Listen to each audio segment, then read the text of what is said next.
आइए अब हम लोग मूर्ख पद्धति का चौथा श्लोक पढ़ लेते हैं। प्रसह्यमणिम् उद्धरेन् मकरवक्त्रदंष्ट्रान्तरात् समुद्रमपि सन्तरेत् प्रचलदूर्मिमालाकुलं भुजङ्गमपि कोपितं शिरसि पुष्पवद्धारयेत् न तु प्रतिनिविष्टमूर्खजन चित्तमाराधयेत् न तु प्रतिनिविष्टमूर्खजन चित्तमाराधयेत्।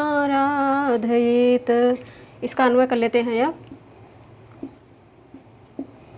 तो यहाँ पे मकर वक्त्रदंष्ट्रान्तरात् को पहले रखते हैं। मकर वक्त्रदंष्ट्रान्तरात्, यह पंचमी एक वचन में बन रहा है पुल्लिंग में, अर्थात घड़ियाल के मुख की दाढ़ों के बीच से। अब यहाँ पे प्रसय को रखेंगे। प्रसय का अर्थ है हठात, बलपूर्वक। अब यहाँ पे मणिम को रखेंगे। मणिम अर्थात रत्न को। अब यहाँ पे उद्धरेत को रखेंगे। उद्धरेत। अब इस पद पे आएंगे, दूसरे पाद पे आएंगे।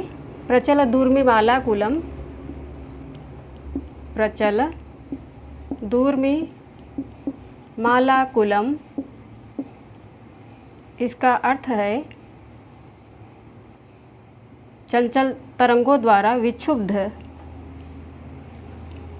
प्रचल दूर्मिमालाकुलं समुद्र, यह द्वितीयांत है, द्वितीय एक वचन बन रहा है। समुद्रम अपि, समुद्रम अपि। अब यहाँ पे संतरेत को रखेंगे। संतरेत। अब यहाँ पे तीसरे पाद पे आएंगे। कोपितम, कोपितम को रखेंगे अर्थात क्रुद्ध। कोपितम। भुजंगम, भुजंग का अर्थ होता है सर्प। भुजंगम अपि। अब यहाँ पे शिरस को रखेंगे। शिरसी। अब यहाँ पे पुष्पवत को रखेंगे। पुष्पवत। अब यहाँ पे धारयेत को रखेंगे। धारयेत अर्थात धारण करे, धारण किया जा सकता है। अब यहाँ पे तू को रखेंगे। ये अव्यय है। प्रतिनिविष्ट मूर्खजन चित्तम, प्रतिनिविष्ट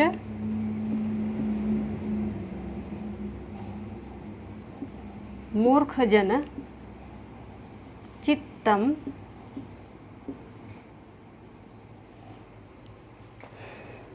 चित्तम।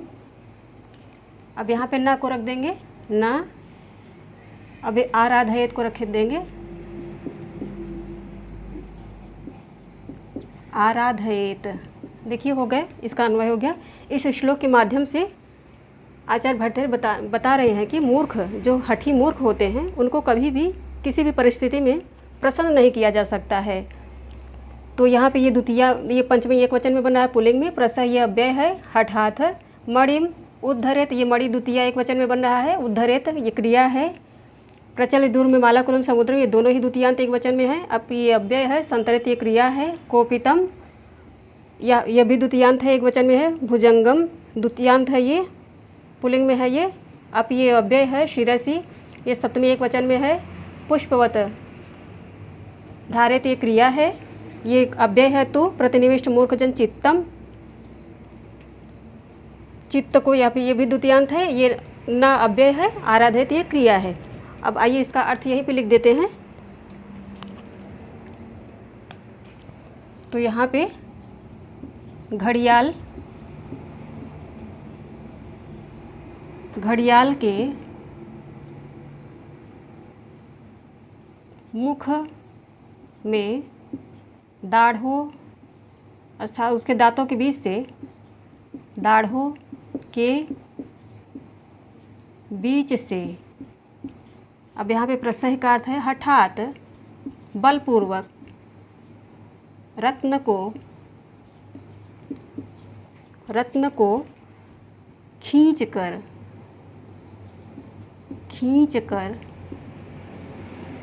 निकाला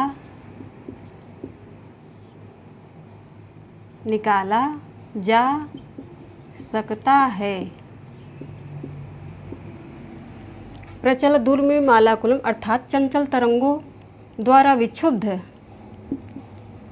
चंचल तरंगों द्वारा विक्षुब्ध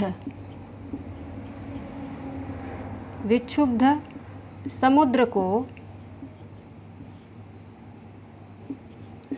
को भी, अपि का अर्थ है भी,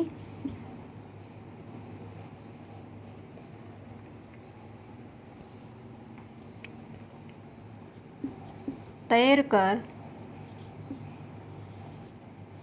पार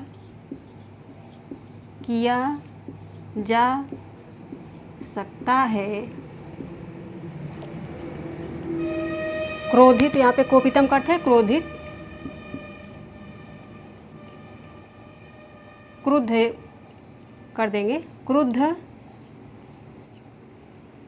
सर्प को भी सिर पर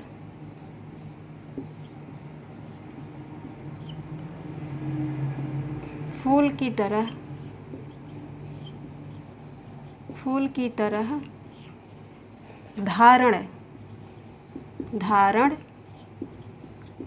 किया जा सकता है।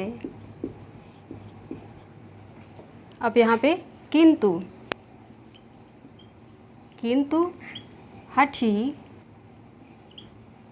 हठी या जिद्दी मूर्ख व्यक्ति के चित्त को नहीं प्रसन्न किया जा सकता है। देखिए सारा अर्थ निकल आया इसका। अब इसको पढ़ लेते हैं। घड़ियाल के मुख में दाढ़ों के बीच से बलपूर्वक हठात रत्न को अर्थात मणि को खींचकर निकाला जा सकता है। एकदम असंभव तुलना कर रहे हैं यहाँ पे आचार्य भट्टिहर। चंचल तरंगों द्वारा विक्षुब्ध समुद्र को भी तैर कर पार किया जा सकता है।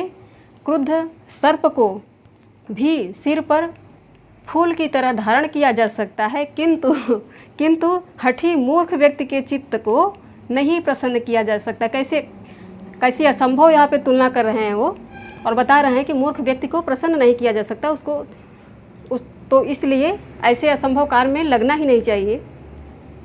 ये सीख दे रहे हैं इस श्लोक के माध्यम से। इसका व्याकरण देख लेते हैं। अब चौथे श्लोक का व्याकरण देख लेते हैं। तो मकर वक्त्र दंष्ट्रांतरात मकरस्य वक्त्रम, यहाँ पे इस तरह से षष्ठी तत्पुरुष बन रहा है। तस्मिन दंष्ट्राह सुप्सुपा समास बन रहा है। तासाम अंतम, यहाँ पे षष्ठी तत्पुरुष बन रहा है। तस्मिन दंष्ट्रा, तस्मिन अर्थात उन दांतों में, तासाम अंतम उनके अंदर। प्रचल दुर्मिमाला कुलम प्रचलंतः उर्मयः अर्थात दोलायमान हिलती हुई लहरें, यहाँ पे कर्मधारय समास बन रहा है। तेषाम माला, उनका समूह, षष्ठी तत्पुरुष बन रहा है। ताभि आकुलः अर्थात उनके द्वारा विक्षुब्ध, यहाँ पे तृतीया तत्पुरुष बन रहा है। प्रतिनिविष्ट मूर्खजन चित्तम, प्रतिनिविष्टः मूर्खजनः कर्मधारय बन रहा है इस तरह से विग्रह करने पर। और तस्य चित्तम इस तरह से विग्रह, फिर तस्य चित्तम अर्थात उनका चित्त, इस तरह से यहाँ पे षष्ठी तत्पुरुष बन रहा है। अब व्याकरण है इसमें। वक्त्रम, यहाँ पे वच धातु है, त्र प्रत्यय लगा हुआ है। दंष्ट्रा, यहाँ पे दंश धातु है, स्ट्रन प्रत्यय है, और स्त्रीलिंग बनाने के लिए यहाँ पे टा प्रत्यय लगा हुआ है। उद्धरेत, यहाँ पे उद उपसर्ग है, री धातु है, और विधिलिंग में शब्द बन रहा है। कोपितम, यहाँ पे कोप प्लस इतच, दो तरह से ये शब्द बन रहा है कोप प्लस ईतच, और कुप धातु से घई प्रत्यय लगाने पर कोपह बनेगा। घई प्रत्यय लग जाएगा तो कोपह बनेगा। और कोपितम का यहाँ पे दिया है कोप प्लस ईतच। भुजंगम यहाँ पे भुज प्लस गम प्लस खच। खच यहाँ पे प्रत्यय है, गम धातु है, भुज उसके पहले है। अब पुष्पवत यहाँ पे पुष्प प्लस वती, तेन तुल्यम क्रिया चेद वती से, इस सूत्र से यहाँ पे वती प्रत्यय लग रहा है। इस सूत्र को भी ऐसे ही ब्रैकेट में लिखिए जैसे मैंने लिखा है, और रेड पेन से अंडरलाइन करके रखा करिए नोट्स में। प्रतिनिविष्ट, तो यहाँ पे प्रति प्लस नी यहाँ पे 2 उपसर्ग हैं, विष धातु है, अक्ता प्रत्यय लगा है कर्मण में। मूर्ख, यहाँ पे मुह धातु है, खा प्रत्यय लगा हुआ है, इससे बना है मूर्ख। आराधयेत, यहाँ पे आ उपसर्ग है, राध धातु है, विधिलिंग है।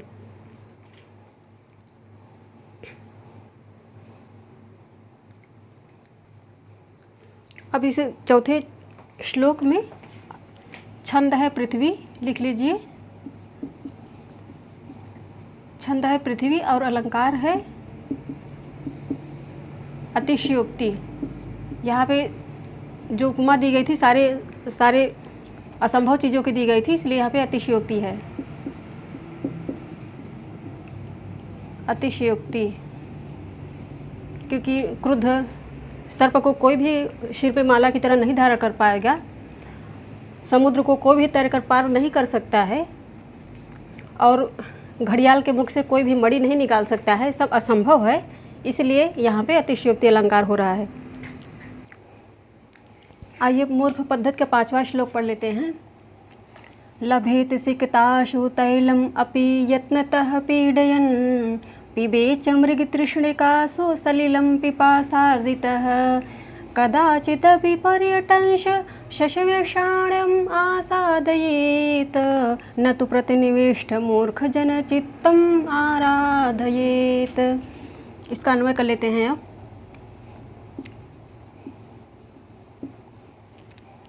तो यहाँ पे पहले 4 पाद हैं इसमें, तो पहले हम लोग पीडयन को रखेंगे। पीडयन,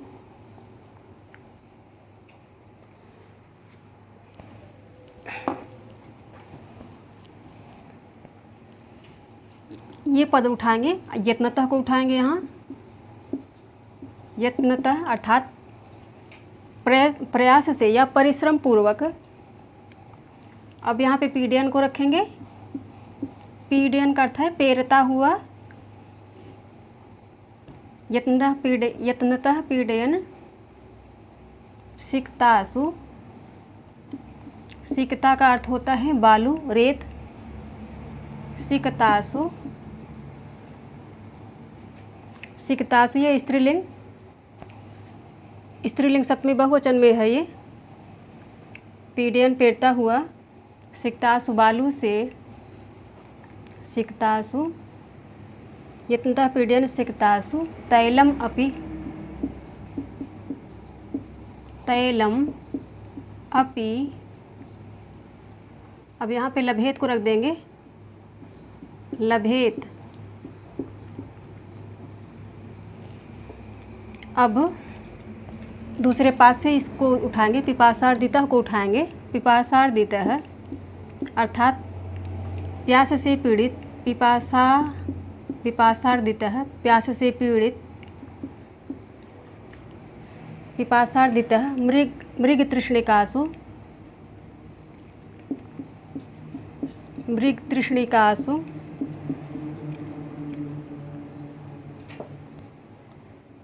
सलिलम, सलिलम का अर्थ होता है जल। सलिलम। अब यहाँ पे पिबेत को रखेंगे। पिबेत च, 2 पाद हो गए। अब यहाँ पे तीसरे पाद से पर्यटन को पहले रखेंगे। पर्यटन। अब यहाँ पे कदाचित को रखेंगे। कदाचित। शशविषाणम, इसका अर्थ होता है शशक, खरगोश की सींग। शशविषाणम, शशविषाणम। अपि आसादयेत, इस पद को यहाँ पे रखेंगे, आसादयेत। अब यहाँ पे तू को रखेंगे, प्रतिनिविष्ट मूर्ख जन। यहाँ पे मूर्ख व्यक्ति की ही महिमा यहाँ पे बता रहे हैं इस श्लोक में भी, 5वें श्लोक में भी। प्रतिनिविष्ट मूर्ख जन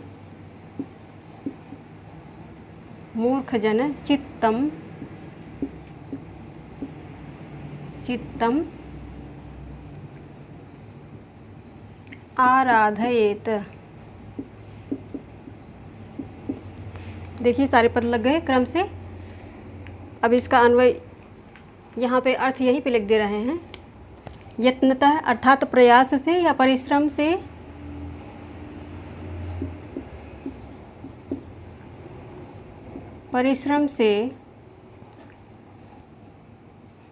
पीडियन का अर्थ होता है पेरता हुआ, पेरता जैसे तेल पेरा जाता है, ये सरसों मशीन में डाल के पेरी जाती है, तो उसी का यहाँ पे तुलना की है, उसी की। परिश्रम से पेरता हुआ, यहाँ पे कोई रख देंगे ब्रैकेट में, कोई बालू से सिकतासु, या बालू में, सप्तमी बहुवचन है ये, तो बालू में कहेंगे, बालुओं में,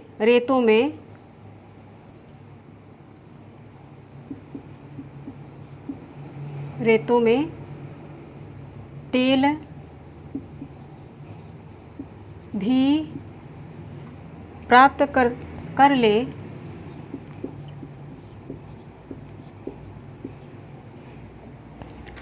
प्यास से व्याकुल। पिपासार्दिता का अर्थ है प्यास से व्याकुल, प्यास से व्याकुल कोई।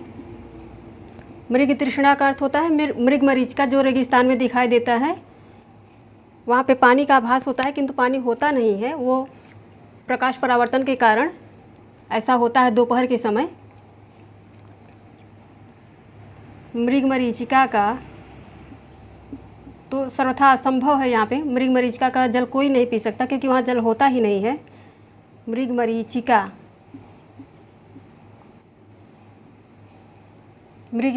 में यहाँ पे ये भी सप्तमी बहुवचन में बन रहा है स्त्रीलिंग में। मृग मरीचिका में जल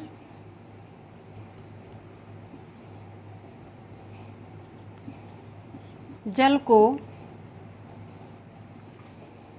यहाँ पे च है तो इसके पहले और रखेंगे, और प्यास से व्याकुल कोई मृग मरीचिका में जल को पी ले।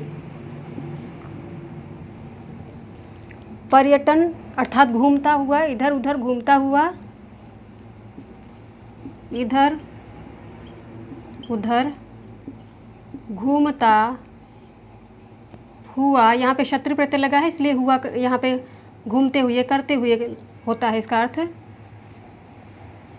घूमता हुआ, यहाँ पे ह है, शायद, कदाचित अर्थात शायद। शशविषाणम अर्थात खरगोश की सींग भी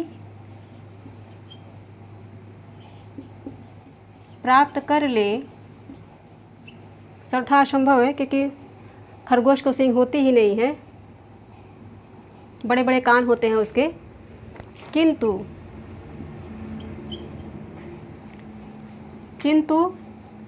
हठी मूर्ख व्यक्ति के चित्त को या मन को